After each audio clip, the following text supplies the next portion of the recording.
को छोड़ने जाना रहता है तो भागना पड़ता है 7:45 से ही। चलिए, सर्वेभ्यो नमो नमः। कक्षा में उपस्थित सभी सदस्यों का आदर सहित अभिवादन एवं स्वागत ही। सभी सदस्य अपने अपने इष्टों का ध्यान करें, माता गायत्री के मंत्रों का एक बार उच्चारण अवश्य कर ले। साथ ही अपने प्रेरणा के स्रोत एवं अपने गुरुजनों को भी अंतर्मन से अभिवादन कर ले। हम लोगों के द्वारा नियमित रूप से फल दीपिका पुस्तक पर आधारित कक्षा हम लोग आयोजित करते हैं।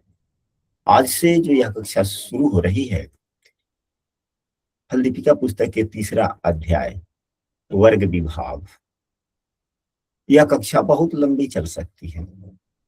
इस कक्षा में हम सबों ने 2-4 सदस्यों के द्वारा निजी तौर पर वार्तालाप से हम इस निष्कर्ष पर पहुंचे हैं कि जितनी कुंडलियों के बारे में फल दीपिका पुस्तक में बतलाया गया है, यहाँ पे 10 कुंडलियों के बारे में बतलाया जा रहा है। हम लोग प्रत्येक वर्ग कुंडली को इस पुस्तक के आधार पर भी समझेंगे, साथ में उस कुंडली से फलादेश हम कैसे करते हैं वह भी हम लोग सीखेंगे। साथ ही हम अपने अनुभव जो हमें गुरुजनों से ज्ञान मिला है, हम उन सबों को समाहित करते हुए हम लोग चलेंगे। तो यहाँ पर फल दीपिका पुस्तक में जो लिखा जा रहा है, पहले इसको पढ़ते हैं। और सबसे पहले फल दीपिका पुस्तक के प्रणेता एवं फल दीपिका पुस्तक जो हम लोग अध्ययन कर रहे हैं, इसके टीकाकार को हम सभी को चरण वंदना करनी चाहिए, अभिवादन करना चाहिए अंतर्मन से, ताकि उनका भी हम सबों पर आशीर्वाद बन सके। यहाँ पर लिखा जा रहा है कि प्रथम अध्याय में विविध भावों का परिचय कराया गया, यानी कि लग्न कुंडली के बारे में हम लोगों ने पिछले अध्यायों में इसमें पढ़े, एवं ग्रहों के गुणधर्म, राशियों के गुणधर्म, भावों के गुणधर्म के बारे में हम सबों ने पढ़ा। तो प्रदेश में जिन जिन विषय वस्तुओं की आवश्यकता होती है कि हम भाव को पहचाने, हम भाव के गुणधर्मों को समझें, हम राशियों के गुणधर्मों को समझें, हम ग्रहों के गुणधर्मों को समझें। इन्हीं तीनों के गुणधर्मों के आलोक में हम सभी कुंडली का प्रदेश करते हैं। इस पुस्तक के आलोक में हम सबों ने यह तीनों का अध्ययन कर लिया। अब यहाँ से फलादेश की विधियां शुरू होती है। हम लोग अब फलादेश के लिए जो अध्ययन करेंगे, लग्न कुंडली भी रहेगी और साथ में संबंधित वर्ग कुंडली भी रहेगी, जिस वर्ग कुंडली का हम लोग अध्ययन करेंगे। दूसरे अध्याय में ग्रहों का परिचय दिया गया। अब तृतीय अध्याय में वर्गों का परिचय देते हैं। वर्ग का अर्थ है हिस्सा। यदि संपूर्ण राशि को एक माना जाए तो उसके 2 हिस्से किए जाएं तो आधा हिस्सा होरा कहलाता है। यदि 3 हिस्से किए जाएं तो दृष्कान कहलाता है प्रत्येक हिस्सा। इसी प्रकार 5 हिस्से, 7 हिस्से, 10 हिस्से, 12 हिस्से, 16 हिस्से, 16 भाग, 60 भाग तक करने से जो विभाग उपस्थित होते हैं उन्हें वर्ग कहते हैं, उन्हें वर्ग कहते हैं।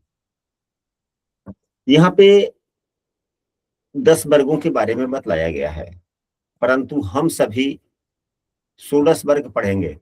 कितना पढ़ेंगे?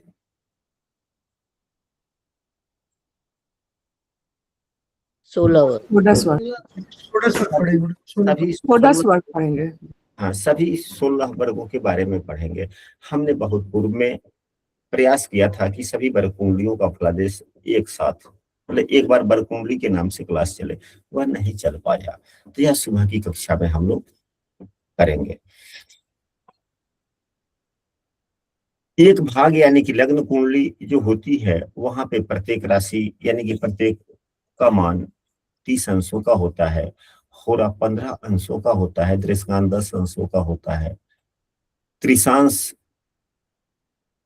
का अंशात्मक मान थोड़ा अंतर होता है, 5, 7, 8 अंशों का एक एक होता है जब हम लोग त्रिशांश कुंडली बनाएंगे पढ़ेंगे तो। अब यहाँ पर सबसे पहले जब इस पुस्तक के सहारे हम लोग आगे बढ़ रहे हैं तो हम सब कुछ वर्ग कुंडलियों के बारे में कुछ अनकहे चीजों को, जो अलग अलग पुस्तकों को पढ़ने से जो अनुभव होता है उसको हम लोग साझा कर लेना चाहिए। किसी भी एक पुस्तक में संपूर्ण बातें देखने को नहीं मिलती, क्योंकि अलग अलग ऋषि मुनियों के द्वारा अलग अलग पुस्तकें बताई गई। जिन ऋषियों को जैसा ज्ञान प्राप्त हुआ उन्होंने अपने शिष्यों को दिया, वह अलग अलग प्रकार से। तो आइए चलते हैं, हम लोग व्हाइट बोर्ड के सहारे समझने का प्रयास करते हैं।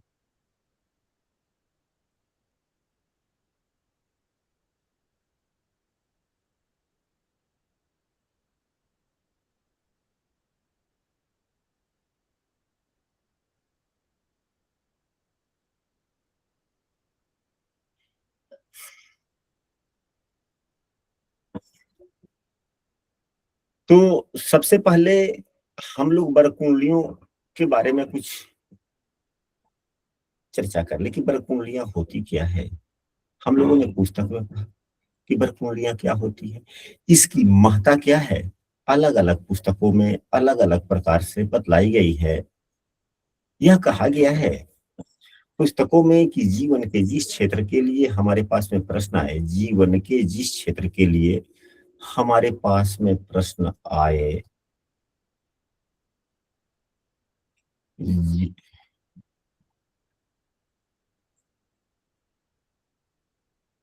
जीवन के जिस क्षेत्र से संबंधित प्रश्न हो, उस प्रश्न से संबंधित प्रश्न से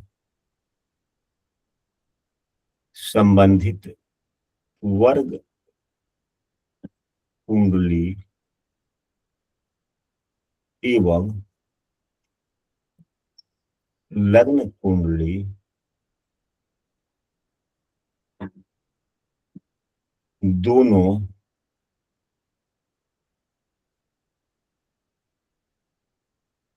को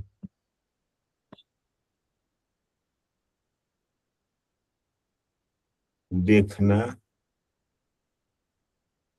चाहिए एवं वर्तमान की दशा एवं गोचर का उपयोग करते हुए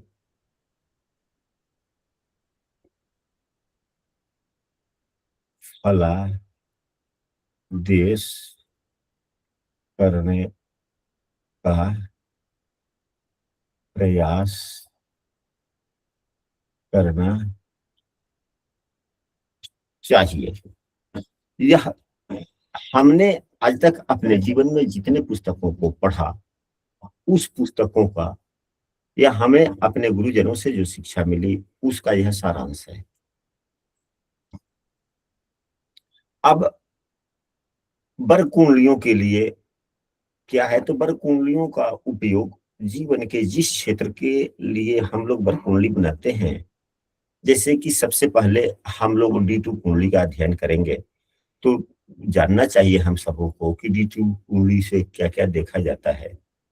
D2 कुंडली कितने प्रकार की हो सकती है। सामान्यतः हमारे गुरुजनों ने दो प्रकार के होरा कुंडली हमें बतलाया है, हमें ज्ञान प्राप्त हुआ है। हमारे गुरुजनों का कहना है कि और भी अधिक प्रकार की होरा कुंडलियां बनती है, हो सकता है। उतना ज्ञान मुझे नहीं है, लेकिन जितना है ना उतना मैं साझा कर रहा हूँ। तो जिस बर कुंडली का से हम फलादेश करें, तो बर कुंडली का यदि हम फलादेश करें तो उसमें भी ग्रहों के योग को देखा जाना चाहिए। यानी क्या क्या देखना चाहिए, अभी इसको मिटाते हैं, पुनः हम लोग नियमों को हम लोग परखने का प्रयास, समझने का प्रयास करते हैं।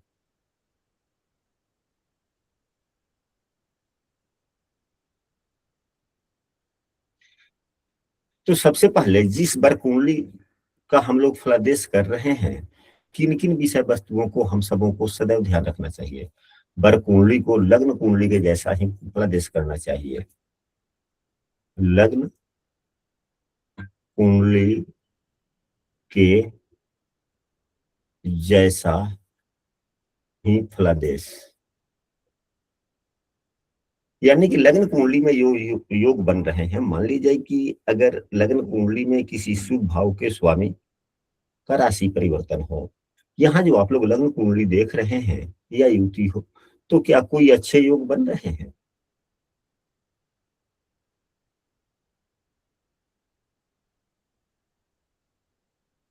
इस कुंडली में कोई अच्छे योग बन रहे हैं, हाँ या नहीं?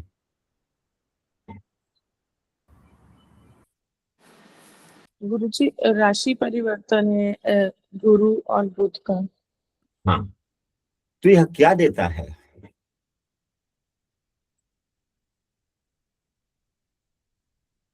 यहाँ पर तीसरे दूसरे एवं 11वें भाव के स्वामी का आपस में राशि परिवर्तन है। यहाँ पे दूसरे और एकादश भाव के स्वामी का परिवर्तन है। हाँ, तो सामान्यतः इस राशि परिवर्तन से क्या फल मिलता है? धन योग। धन। धन आपके जीवन को क्या देता है? सुखद बनाता है जीवन को। हाँ, संपन्नता देता है, जी। खुशियां देता है, मन के संशय को समाप्त करता है, चिंता समाप्त करता है। जी। लक्ष्मी हरे आपदा। लक्ष्मी हरे आपदा। लक्ष्मी हरे आपदा। तो कहने का मतलब यह है कि यह समृद्धि दिया, धन दिया। अगर यही राशि परिवर्तन, अगर इसी को D1 न मान के अगर किसी व्यक्ति की लग्न कुंडली हो और उसका यह D1 हो, भले उसका यह D9 हो, तो दाम्पत्य जीवन के लिए D9 का फलादेश करेंगे। यहाँ पर राशि परिवर्तन एकादशेश एवं द्वादशेश का, एकादशेश एवं द्वितीयेश का हो गया। तो अब तो वैवाहिक जीवन से तो धन थोड़े मिलेगा। क्या वैवाहिक जीवन से धन मिलेगा? नहीं समझे। लेकिन योग तो प्रभावी हो गए, योग तो प्रभावी वहां भी होगा। तो वैवाहिक जीवन में खुशियां, उत्तरोत्तर खुशियां,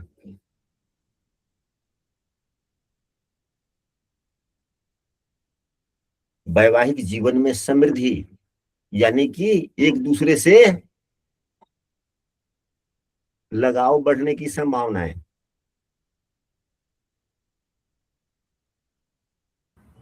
योग तो हुआ ना जी।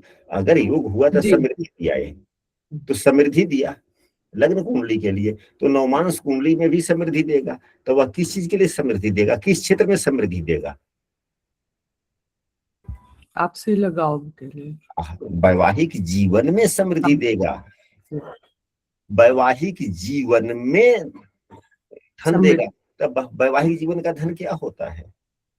आपसी एक दूसरे में मन का मिलना, आपसी प्रेम का बढ़ना, यही धन है ना वैवाहिक जीवन का, कि दूसरा और कोई धन है? जी यही सिंगल यही धन तो बढ़ेगा। तो इन चीजों को लग्न कुंडली के जैसा फलादेश करेंगे। दूसरा, जिस वर्ग कुंडली का हम लोग फलादेश करेंगे उनमें उस क्षेत्र के लिए यदि वैवाहिक जीवन का फलादेश करना हो और नवमांश कुंडली यदि यही है, तो यहाँ पे सभी ग्रहों की दृष्टियों का भी विचार कर लेंगे। जैसे गुरु की दृष्टि चंद्रमा पर है, गुरु चंद्रमा से दृष्ट है। तो अब यह क्या फल देगा? चंद्रमा कहाँ का स्वामी है? चंद्रमा तीसरे भाव का स्वामी है। तीसरा भाव क्या है? गतिविधियों का है, संचार का है। वैवाहिक जीवन के आपसी सामंजस्य में हम किस प्रकार की गतिविधियों का इस्तेमाल करते हैं, हम आपसी वार्तालाप करने का तरीका क्या हो सकता है? हमारे पास में जो समस्याएं, यदि महिला है तो महिला के पास में कोई समस्याएं है तो अपने पति को किस प्रकार से वह समझा पाएंगी? वह पावर तीसरा भाव है। जी वैवाहिक जीवन में वार्तालाप, वाणी, आप वैवाहिक जीवन में यदि यह महिला की कुंडली है, दूसरे भाव में यदि नवमांश कुंडली है, दूसरे भाव में देवगुरु बृहस्पति है, तो वैवाहिक जीवन के आपसी वार्तालाप, जो पति पत्नी की बात होती है, तो वहां पे किस प्रकार की बात हो सकती है? तो वैवाहिक जीवन का वाणी तो यह हो गया ना, तो वाणी में देवगुरु बृहस्पति ज्ञान जी वाला बात करेंगे। चंद्रमा सौम्य ग्रह है और गुरु के द्वारा दृष्ट है, चंद्रमा ममता वाला ग्रह है। तो यदि पत्नी को कोई बात ही अपने पति को कहना होगा तो किस प्रकार कहेगी? बड़े प्रेम से, प्रेम वाला अधिकार, अपनापन दर्शाते हुए पूरे ज्ञान के साथ जब बोलेगी, बोलने की संभावना है, जी ऐसा हो सकता है। जी जरूर। तो इस प्रकार से अगर यही किसी दूसरे क्षेत्र का, अगर बीमारी का फलादेश करना हो, या ये करना हो, कार्य क्षेत्र के लिए फलादेश करना हो, डिटेन का फलादेश करना हो, तो वहां चाहे जो भी हो, तो अगर हम नवमांश कुंडली यही है, तो हम अन्य चीजों के लिए भी फलादेश करने के लिए नवमांश कुंडली का उपयोग कर लेते हैं। तो फिर उन क्षेत्रों के लिए यह नहीं देखा जाएगा कि नवमांश कुंडली में फिर क्या योग बन रहे हैं, क्योंकि दाम्पत्य जीवन का फलादेश नहीं है, पार्टनरशिप का फलादेश नहीं है। यदि कोई व्यक्ति पार्टनरशिप से जीवन अपना चलाता है, पार्टनरशिप का मतलब हुआ कि दुकानदारी है, व्यवसाय है, क्या है, नहीं है, बहुत से आदमी पार्टनर बन करके अपना अपना कुछ कुछ पूंजी लगा करके व्यवसाय करते हैं, वह भी पार्टनर है, उसके लिए भी कैसे होगा, नहीं होगा। तो यहाँ से देख लेते हैं नवमांश कुंडली से, आप लोग देखेंगे तो पाएंगे। अनुभव कीजिए, दिमाग दौड़ाइए, कल्पना कीजिए कि जिसका दाम्पत्य जीवन जितना ही सुखमय होता है, जिस व्यक्ति का दाम्पत्य जीवन जितना सुखमय होता है, उसका पार्टनरशिप अगर व्यवसाय में भी करता है तो उतना ही अच्छा फल देता है। चलता है। क्या ऐसे किसी व्यक्ति को आप लोग जानते हैं कि जिसका पार्टनरशिप भी चलता हो ठीक ठाक ढंग से? उसका दाम्पत्य जीवन के बारे में आप लोग इसको रिसर्च करेंगे। तो बरकुंडलियों में ग्रहों की दृष्टि प्रभावी होती है। अब इसके बाद में बरकुंडली में क्या है? यह जैमिनी ज्योतिष तो नहीं है ना? नहीं जैमिनी ज्योतिष में तो कारकांश कुंडली, स्वांश कुंडली, आरूढ़ कुंडली, उपपद कुंडली इत्यादि होता है। जी और यह वर्ग कुंडली राशि नियमों के अनुसार है, यह वैदिक नियमों के अनुसार है। तो इसमें वैदिक नियमों के अनुसार इसमें राशियों की दृष्टि का उपयोग होगा? नहीं होगा, ग्रहों की दृष्टि का उपयोग होगा और इसमें वैदिक नियम का पालन हाँ होगा। हाँ, समझे। बरकुंडलियों से हम लग्न कुंडली में कुछ देखते हैं, यदि वह समस्या दिखती है। अब इसी लग्न कुंडली को देखें, हम लोग बरकुंडली क्यों पढ़े? हम लोग बरकुंडली क्यों पढ़े? तो इसके लिए ग्रहों की दृष्टि ली जाएगी। चलिए, क्या कोई अशुभ योग बन रहा है? चंद्रमा राहु के साथ युक्त है, मंगल लग्नेश होकर नीच के ग्रह के साथ है, मंगल लग्नेश होकर नीच के ग्रह के साथ है। जी मंगल शनि लग्नेश शनि से भी पीड़ित है, लग्न भी शनि से पीड़ित है।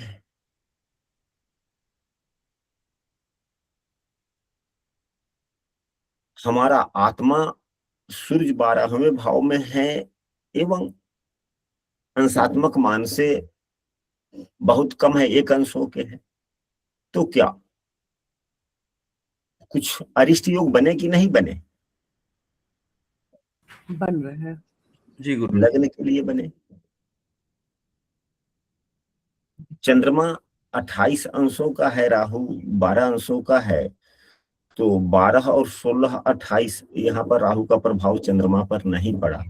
हाँ, गुरु 23 अंशों के हैं और चंद्रमा 28 अंश के हैं। देवगुरु बृहस्पति के द्वारा देखा जा रहा है।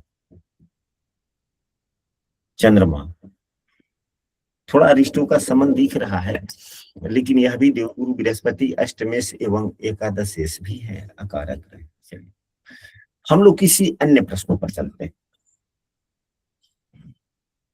अब यहीं पे देखा जाए कि मंगल द्वादशेश है, नीच के ग्रह के साथ में है, इनकी शनि से भी युक्त है। शनि एवं मंगल की युति अंशात्मक मान में करीब है और यह पंचम भाव को देख रहे हैं। कुछ तो प्रारंभिक विद्या में कमी दिखी ना? जी गुरुजी। लग्न का मान 8 है, राहु 12 अंशों के हैं। राहु की दृष्टि चौथे भाव पर भी है। चौथे भाव का स्वामी अपने भाव से 12वें है, तो पढ़ाई में मन लगने की संभावनाएं तो कम हो गई ना? जी।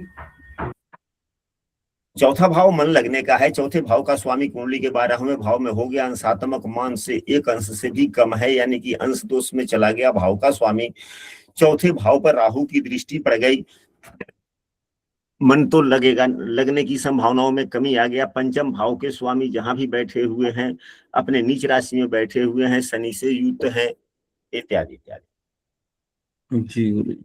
मंगल 12वें भाव के स्वामी होकर के देख रहे हैं, तो जिस भाव पर 12वें भाव के स्वामी की दृष्टि युक्ति पड़ जाए तो उस भाव के फलों में कुछ कमी आ जाती है। तो यहाँ तो विद्या से संबंधित कमी आ गई ना? जी गुरुजी। लेकिन यहां से ये दिखा, लेकिन अब इसकी पुष्टि हम लोग कहां से करेंगे? वर्ग कुंडली से। वर्ग कुंडली से। जो मन की स्थिरता और विद्या से संबंधित कुंडली है उससे हम लोग करेंगे। हो सकता है आप लोगों ने देखा होगा कि लग्न कुंडली में वैवाहिक जीवन अच्छा न चलने के योग हैं, लेकिन उसका वैवाहिक जीवन अच्छा चलता है। इसका मतलब है कि संबंधित वर्ग कुंडली, नवमांश कुंडली उसकी अच्छी है। वाह। लग्न कुंडली बाहरी आवरण है। अगर अब यहाँ पर एक बात आती है कि यदि लग्न कुंडली में वैवाहिक जीवन के लिए अच्छे योग नहीं है, यानी कि मनमुटाव के योग दिख रहे हैं या आपसी तालमेल न बनने के योग दिख रहे हैं, यह भी परिलक्षित होगी, यह भी जीवन में परिलक्षित होगी। और D9 में अच्छे योग हैं, अच्छे तालमेल के योग हैं, यह भी परिलक्षित होगी, यह भी परिलक्षित होगी। इन दोनों को हम सब कैसे समझें? यह कक्षा जरूरी है। हम लोग वर्ग पढ़ें उससे पहले वर्ग कुंडलियों की महत्ता पर चर्चा होना काफी जरूरी। तो दोनों में अगर लग्न कुंडली में तालमेल मिलने वाली स्थितियां न बन रही हो और D9 में बन रही हो, दोनों ही परिलक्षित होगी। कैसे परिलक्षित होगी, क्या आप लोग बता सकते हैं?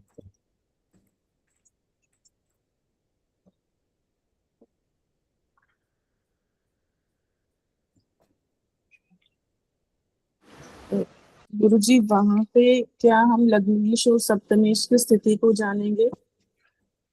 नहीं, आप प्रश्न के जड़ तक नहीं पहुंचे। प्रश्न हमने प्रश्न क्या किया, यही सब तो समझना वास्तविक एस्ट्रोलॉजी प्रश्न है। क्या था, एक बार बताइए। चलिए ठीक है। हमने यह कहा कि लग्न कुंडली में दाम्पत्य जीवन अच्छा सुखद बीते, ऐसे योग न हो, यानी कि आपसी तालमेल बनने वाली स्थिति नहीं दिख रही हो, तो यह भी परिलक्षित होंगी उन दोनों के पति पत्नी पे। जी। नहीं बनेगा। अगर उसी व्यक्ति के नवमांश कुंडली में आपसी तालमेल बनने के अच्छे योग दिख रहे हो तो यह भी परिलक्षित होगा, जी वह भी अच्छा रहेगा। तो आप निर्णय कैसे करेंगे? दोनों ही परिलक्षित होगा। जी जी गुरुजी मैं बोलूं कुछ? हाँ जी, यहाँ पर तो सभी आदमी स्वतंत्र हैं।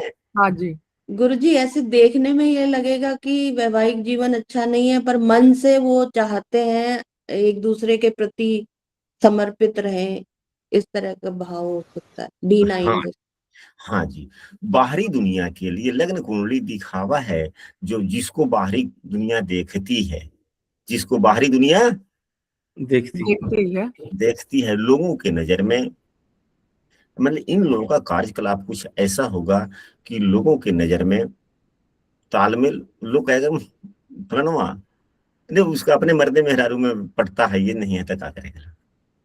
लेकिन वास्तविकता वह नहीं होगी, दोनों एक दूसरे के प्रति समर्पित भी होंगे,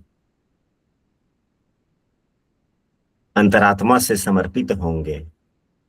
व्यवहारिक दृष्टिकोण से थोड़ा कम ज्यादा देखा जा सकता है, तो फिर वह अलगाव नहीं होगा। नहीं हो पाता जी। तो सिर्फ लग्न कुंडली देखकर यदि हम बोल देते हैं कि भाई तुम्हारा विवाह विच्छेद योग है, द्विभार्या योग है, तो फलना भार्या योग है, तो ये है तो वो, अगर हम लोग नौमांस कुंडली का सही ढंग से अध्ययन न करेंगे तो फिर हमारा फलादेश क्या हो जाएगा? गलत हो जाए। गड़बड़ हो जाएगा। इसलिए वर कुंडलियों का अध्ययन करना हम सबों को आवश्यक है। आवश्यक है। हम लोग जिस जिस वर कुंडली का अध्ययन करेंगे उस वर कुंडली से क्या क्या देखते हैं। अब यहाँ पर देखा जाए, जो सामान्यतः वर कुंडली से होरा कुंडली है, होरा कुंडली से धन संपदा परिवार वाणी इत्यादि देखा जाता है। हमारे बाबा का कहना है, हमारे बाबा भी बहुत बड़े विद्वान थे, आज हम उनके 10% तक भी हम नहीं जानते। जब मैंने उनको देखा तब से कभी भी उनको पुस्तक हाथ में नहीं देखा। कहते थे कि अब हमें पुस्तक पढ़ने की आवश्यकता नहीं है, मनन चिंतन काफी करते थे, बिल्कुल सन्यासी के जैसे थे। हमारे पिताजी भाई में अकेले हैं, अभी हैं। तो उनका कहना था कि जब होरा कुंडली से जब हम धन संपदा का विचार करते हैं तो धन संपत्ति के इच्छुक कौन होता है? लग्न होता है। धन देता कौन है? दूसरा भाव तो नहीं देता ना, नहीं बिल्कुल नहीं। दूसरा भाव तो संग्रह करता है, वह डिपॉजिट है, बैंक है। बच्चों का बैंक जैसे डिब्बा डुब्बी में अपना पैसा डालता रहता है, वह हो गया। लेकिन पैसा आता कहाँ से है बच्चों को? वो तो उसके मम्मी पापा देते हैं। तो पैसा लेता है लग्न, और देता कौन है? तो 11वां भाव देता है। इसके संबंध से भी हम सबों को होरा कुंडली बनाना चाहिए, और फिर जब बनाते हैं तो भी तो हम लोग दोनों विधियों को समझेंगे। तो यह हुआ। अब इसके बाद में वर्ग कुंडलियों की बात है, तो यहाँ पर तो 10 वर्ग की बात की जा रही है। पुस्तक में 10 वर्ग कुंडलियों के बारे में हमने फल दीपिका पुस्तक में हम लोगों ने देखा। कितने वर्ग कुंडलियों के बारे में देखा? 10 वर्ग कुंडली। 10 वर्ग कुंडलियों के बारे में देखा। तो अब हम यहाँ पर 10 वर्ग कुंडलियों में, जैसे कि खड़ वर्ग होता है, सप्त वर्ग होता है, 10 वर्ग होता है, 16 वर्ग होता है। हम लोग यहाँ पर उस सबको जरा सा देख लेते हैं, नोट कर लेते हैं।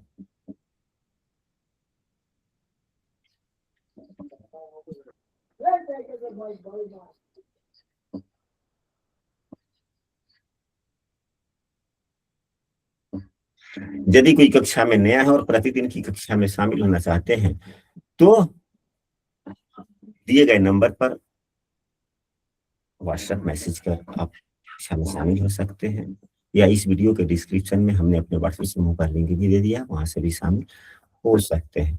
अब यहाँ पर जो षोडश वर्ग कुंडली है, सप्तवर्ग कुंडली है, 10 वर्ग कुंडली है, मतलब कि खड़वर्ग, सप्तवर्ग, 10 वर्ग और 16 वर्ग, कौन कौन सी कुंडली आती है, इसको हम लोग समझ लेते हैं। तो D1 तो खैर सभी में रहता है। D1 या जिसको लग्न कुंडली बोलते हैं, वह सब में होता है। सब में होता है।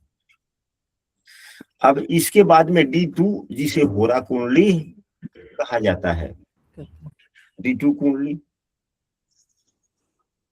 तीसरा दृष्कान कुंडली जिसे D3 कहा जाता है, जी। दृष्कान कुंडली। D9 जिसे नवमांश कुंडली कहा जाता है। द्वादशांश कुंडली जिसे D12 कहा जाता है। D13 जिसे त्रिशांश कुंडली कहा जाता है। कितने हो गए? 6 हो गए। जी हो गए सच। तो यह खडवर्ग कुंडली है। जगह के अभाव के कारण हम अब त्रिशांश, दृष्कांश, द्वंशांश इत्यादि नहीं लिख रहे हैं, केवल हम उसकी संख्या लिख दे रहे हैं। अब आते हैं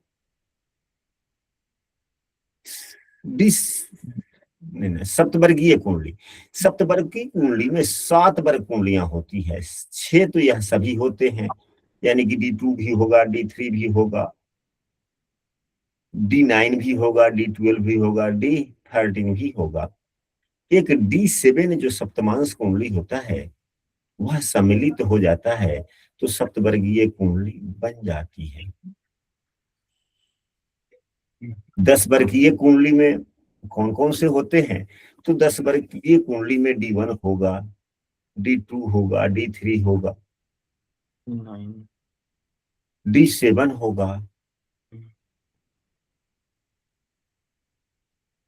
D9 होगा, D10 होगा, D12 होगा। और D9 मतलब कि नवमांश, D7 सप्तमांश, D10 दशमांश बढ़ जाएगा, D12 द्वादशांश हुआ, D16 खोड़शांश कुंडली हुआ, D30 जिसे त्रिशांश कुंडली कहा जाता है, और D16 जिसे खष्टयांश कुंडली कही जाती है। कितने हो गए ये? 10 हो गए। 1 2 3 4 5 6 7 8 9 10। यही बातें जहां पे हम लोगों ने कक्षा के शुभारंभ में जो फल दीपिका पुस्तक का जो शुरू वाला पन्ना देखा था, तो वहां पे जो 10 कुंडलियां थी, यही हो सकती है। अब इसके बाद में हम लोग 16 वर्ग कुंडलियां, 16 वर्ग कुंडलियों में 16 वर्ग कुंडलियां आती है। वह कौन कौन से हैं? तो एक तो लग्न कुंडली, दूसरा होरा कुंडली, तीसरा दृष्कान कुंडली, चौथा इसमें एक बढ़ जाता है जिसे D4 कहा जाता है, इसे चतुर्थांश कुंडली, पांचवा D7 सप्तमांश कुंडली, D9 नवमांश कुंडली, D10 दशमांश कुंडली, D12 द्वादशांश कुंडली, D16 खोड़शांश कुंडली। अब यहाँ एक और बढ़ जाता है विषांश कुंडली, D20। चतुर्विषांश जो शिक्षा के लिए होता है वह बढ़ जाता है, D24। सप्तविषांश बढ़ जाता है, D27, इसे बल देखा जाता है। D30 त्रिशांश कुंडली, तो सभी वर्ग कुंडलियों में है, इसे अरिस्टो का विचार होता है। D40 खवेदांश, D45 अश्वेदांश, और D16 खड़ेयांश। कितने हो गए? 16 हुए।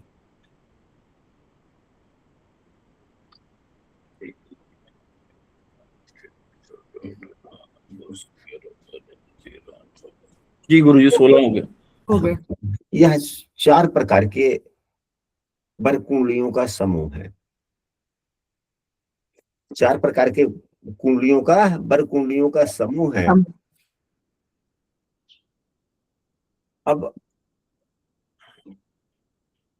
हमारे गुरुजन कहते हैं कि जब हम वर्ग कुंडलियों से फलादेश करें तो वर्ग कुंडलियों में भी मित्रता का विचार करें, वर्ग कुंडलियों में भी मित्रता का विचार करें एवं पंचधा मैत्री लें। जिस प्रकार हम लोग पढ़ते हैं, फलादेश करते हैं और पंचधा मैत्री का उपयोग लग्न कुंडली के फलादेश में करते हैं, ठीक उसी नियमों का अनुपालन यही हो करना चाहिए। करें। आजकल हम लोग लग्न कुंडली पंचांग से बनाते नहीं हैं, हम स्वयं नहीं बनाते। 2013 से लेके आज तक की गिनती किया जाए तो 16 वर्ष हुए।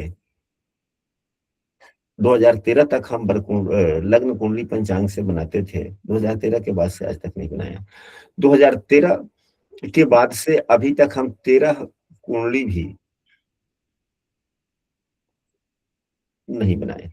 हाँ, कभी कभी आवश्यकता पड़ जाती है महीने 2 महीने पर, तो देखने के लिए पंचांग देखने पड़ते हैं, वह आवश्यक कार्य हो जाता है, लेकिन वास्तविक रूप से नहीं बनाया जाता। उससे पहले हम हमेशा बनाया करते थे। जब से हमने काम शुरू किया, ज्योतिष का मुझे ज्ञान हुआ, तब से जितनी कुंडली बनाने की आवश्यकता पड़ी 2000 तब से लेकर 2013 तक हम पंचांगों से ही बनाते थे।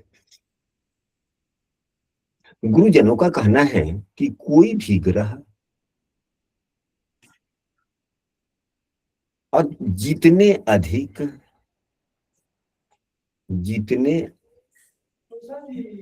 अधिक वर्ग कुंडलियों में, जितने अधिक वर्ग कुंडलियों में अच्छी राशि में होंगे, अपने स्वराशि के होंगे, अपने उच्च राशि के होंगे, अपने मित्र राशि के होंगे, उतने ही वे अच्छे फलदाता हो जाते हैं। इसकी संज्ञाएं भी है, काफी अच्छा परिजात है, उत्तम है, गोपुर है, सिंहासन है, पर्वत है, देवलोक है, ब्रह्मलोक है, इत्यादि इत्यादि। उत्तमता धीरे धीरे बढ़ती चली जाती है। 1 मिनट, कोई आया है दरवाजे पर, हम 1 मिनट आ जाते हैं। 1 सेकंड।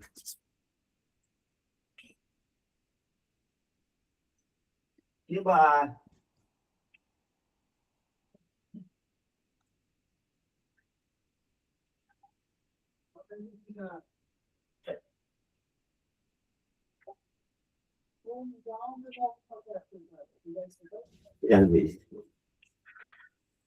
जरूरत होगा पुनः आएगा वो। तो यह बातें हुई। इसके बाद में अभी हम लोगों ने जो पूर्व में बात की कि जो ग्रह जितने अधिक से अधिक वर्ग कुंडलियों में अच्छे स्थिति में होते हैं, वे ग्रह उतने ही अच्छे फल प्रदाता हो जाते हैं।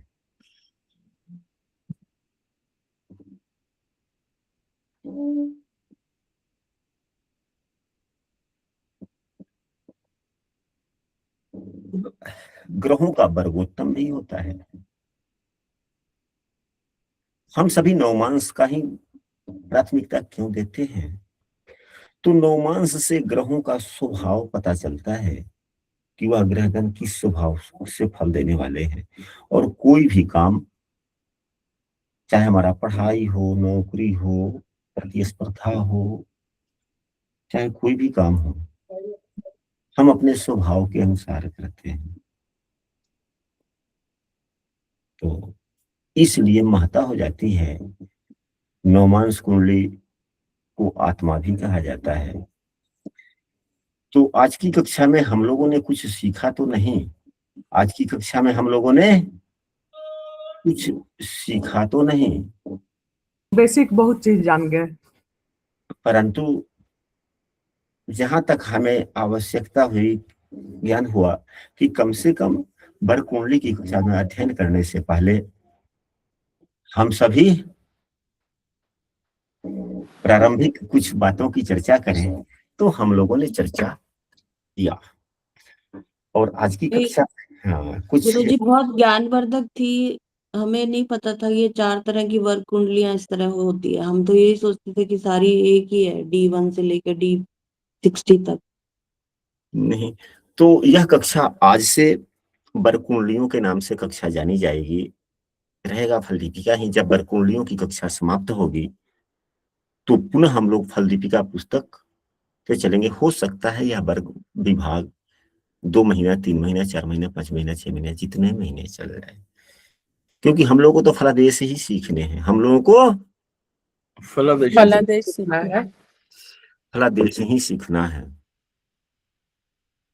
और इस महीने में हम लोग D2 कुंडली ही केवल सीखेंगे, और अन्य विषय वस्तुओं का D2 कुंडली सीखने के बाद में अन्य विषय बस आप लोगों के मन में जो भी संशय प्रश्न होंगे समूह में लिखेंगे, फिर उस पर हम लोग चर्चा करेंगे, और अगले महीने से D13 कुंडली से हम लोग अध्ययन करना शुरू करेंगे। शुरू करेंगे। यदि कक्षा अच्छी लगी हो तो समूह में भी जरूर लिखें। इस वीडियो को अपने मित्रों के पास में भी शेयर अवश्य करें, ताकि उन्हें भी जानकारी हो सके। आज कक्षा में जितने भी सदस्यगण उपस्थित रहे, आप लोगों के मंत्र मुग्ध जैसा बातें हमें देखने को मिली कि आप सभी इस बात को इतने ध्यान से सुन रहे थे। सबसे ज्यादा तो चंदन जी इतने मंत्रमुग्ध थे कि कुछ नहीं।